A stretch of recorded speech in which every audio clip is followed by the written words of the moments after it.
আসসালামু আলাইকুম। স্বপ্নকথা প্যারিস চ্যানেলে স্বাগতম সবাইকে।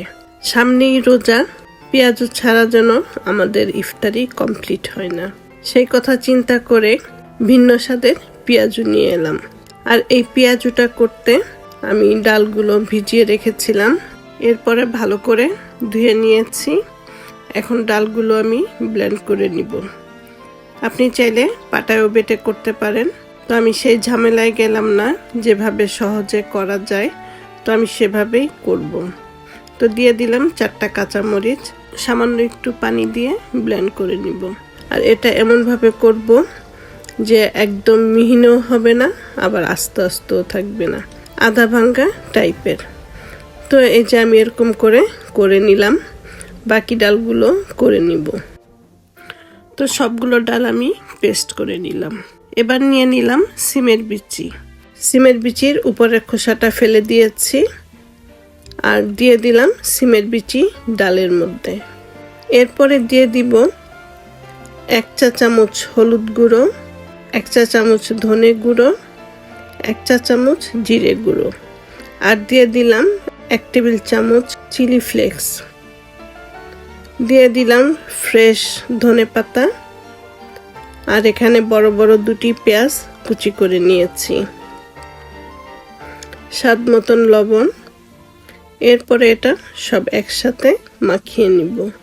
সব একটু ভালোভাবে মেখে নিতে হবে, যাতে সব মশলাগুলো ডালের সাথে ভালোভাবে মিশে যায়।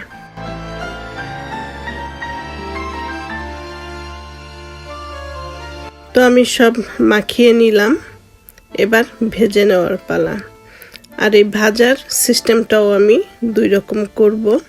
অনেকে পেঁয়াজু ভাজতে ভয় পায় যে হাতে যদি তেল লেগে যায় বা তেল ছিটে আসে। হাতে যাতে তেল না লাগে সেটা কিভাবে করতে হয় সেটাও আমি দেখিয়ে দিব। তবে আমি প্রথমে হাত দিয়েই করে নিচ্ছি। বড়ার আকারে বানিয়ে আমি তেলের মধ্যে বড়াগুলো ছেড়ে দিচ্ছি। আর এই বড়াটা যে কত মজা হয় খেলেই বুঝতে পারবেন।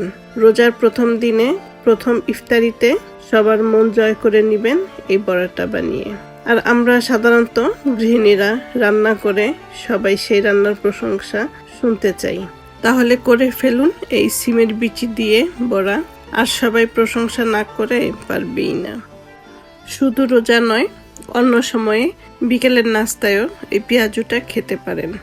তো উল্টে পাল্টে বড়াগুলো ভেজে নিব। বড়াগুলো ব্রাউন কালার করে ভেজে তেল ছেঁকে ছেঁকে তুলে নিচ্ছি। এরপর আমি অন্যভাবে পেঁয়াজুটা ভাজবো।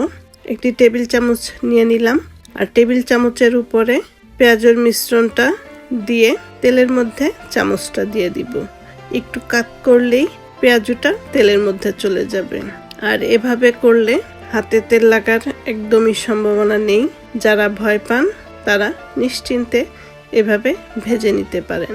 আর এভাবে করলে বড়াটাও সুন্দর হয়, একদম সব একই মাপে হয়ে যায়, একই স্টাইলে হয়ে যায়। এটা কিন্তু দেখতে বেশ ভালো লাগে যে সবগুলো বড়া একই রকম হবে। এই পেঁয়াজগুলো আগের মতন করেই ব্রাউন করে ভেজে তুলব।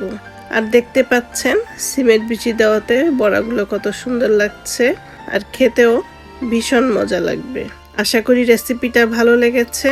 তো আজকের রেসিপিটা যদি ভালো লাগে তবে অবশ্যই স্বপ্নকথা প্যারিস চ্যানেলের সাথে থাকবেন। আর ভালো থাকবেন সবাই। আল্লাহ হাফেজ।